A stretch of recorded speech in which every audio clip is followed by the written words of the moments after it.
Do you like dogs? Well, then, this is the movie for you. If you don't like dogs, well, you're a scumbag. Lady and the Tramp is a very refreshing Disney movie, and it's very unique and different in the best way possible. It's basically just a movie told from a dog's perspective and just a dog's life, essentially, and while also being a romantic movie as well. And you know what? The relationship between the two dogs works very well. Unlike the previous films, which don't have the characters interact at all, these characters are interacting all the time. They actually build up to the relationship, which makes this movie really good. On top of all that, this is an original movie. This isn't based on previous source material. Now that I think about it, it is kind of weird that every Disney anime movie was just based off something entirely, but this one isn't. In recent years, we've gotten more original films and stuff like that, but this is the first time they did something that was mostly original. It was based off something, which was Walt Disney, who, is the head of the studio. So one Christmas, Walt Disney gave his wife a dog in a hat box, and this is recreated in the actual movie, though it was a chow in real life, but this dog would end up being the inspiration for the character of a lady. So yeah, Walt Disney was a dog person, and dog people are the best people.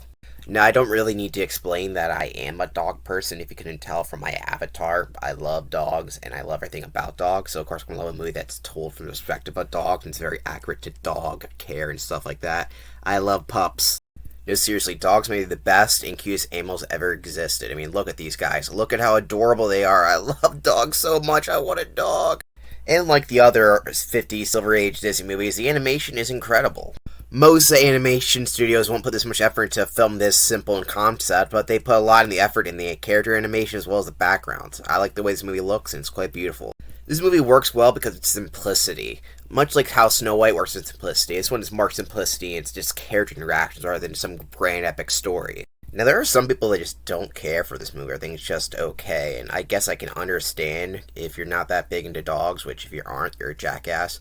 But for people like me, I love it. There really isn't much of a story, just characters interacting with each other, and they're fun characters, and they have unique dynamics, and like I said, there's a love story in between it, as well as family relationships, as well as the meaning of being a dog, and loyalty, and all this other stuff, and it's a great film, I love it. Sometimes you just want a more simplistic movie about two dogs slowly falling in love with each other, and sometimes you want a more epic adventure. I sometimes like the more slow-paced stuff, and this one fits perfectly for me. Oh, I guess I should explain the story here. Well, it's not much to a story here, but for anyone who doesn't know this film. It's about a dog named Lady who has two owners that she doesn't actually know the names of. She just calls them by their nickname, which is actually a really funny detail. And she's scared she's going to be replaced by a baby, which ends up kind of happening, but not really. She eventually kind of runs away for a short amount of time and falls in love with this guy called the Tramp, who's exactly the exact opposite of her. He's a stray dog who lives by his own morals and doesn't live with any owner. Now, I gotta question the naming of these characters. Lady, I know some people name their dog Lady, but that's just mostly because of this film. But Tramp, the guy's called Tramp. I mean, come on. There isn't really much beside that plot point. Oh, except for randomly at the very end, it becomes an action movie where they have to stop a rat, which is evil, I guess.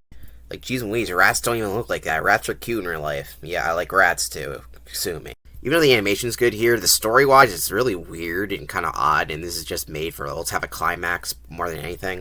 Even the connective tissue at the end doesn't really work to the finale. Like, one dog dies, but then he doesn't, so, well, I don't know. Whatever. Maybe this finale is rewritten and work a bit better. I would have gave this movie a 10, but as it is, it's just alright. It's a weird part of a really good movie. Oh, there's also another part I don't like. There's these two cats, and I'm not a big cat person, but these cats are racist stereotypes for some reason. It's not as bad as the Peter Pan situation I talked about, but yeah, there's just random Asian stereotypes where they're, whatever. They're weird. And that is Lady and the Tramp, one of my favorites from this era. I think it might be my favorite from what I remember, but we'll see. I like it a lot, and I hope you give it a watch if you haven't seen it already. They unfortunately made a direct-to-DVD sequel, or VHS sequel, depending what it is, and it looks fucking awful. Like, it's about their kid, and the kid, wants to bang another dog, but kind of, and there's another dog that also wants to bang it, and then just very odd, and doesn't look like it fits at all with the tone of the original movie. They, for some reason, made a live-action remake. This is one of those movies that makes no sense to make a live-action remake, especially since they CGI the dog for a lot of the movie. It looks terrible, and no one's ever talked about it, so I guess no one gives a crap. Lady and the Tramp doesn't have a lot of Disney rides at all because, well, what are you going to do with it? But there is two restaurants. There is a Pizzeria Bella Notte based off, well, the pizza place, which is actually called Tony's in the movie, but hey.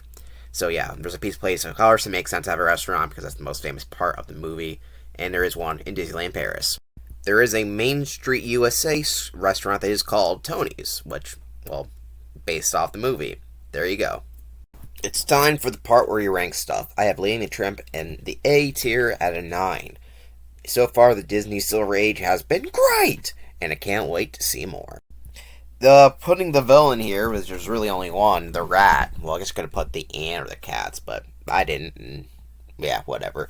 The rat sucks. The end. Lady and the Tramp is one of those films that has like 2 F-tier songs and 2 A-tier songs. Does that make any sense? The world may never know. There's not a whole lot of songs, and most of them are kind of throwaway. So in the F tier, we have What is a Baby? It's long and not even really a song, so I don't know if that counts. The Siamese Cat song. It's not even good, even if it wasn't racist. What else is there? There's like the Jock song somewhere. It doesn't really matter. There's like barely any songs in this. Even the title track doesn't even have a song.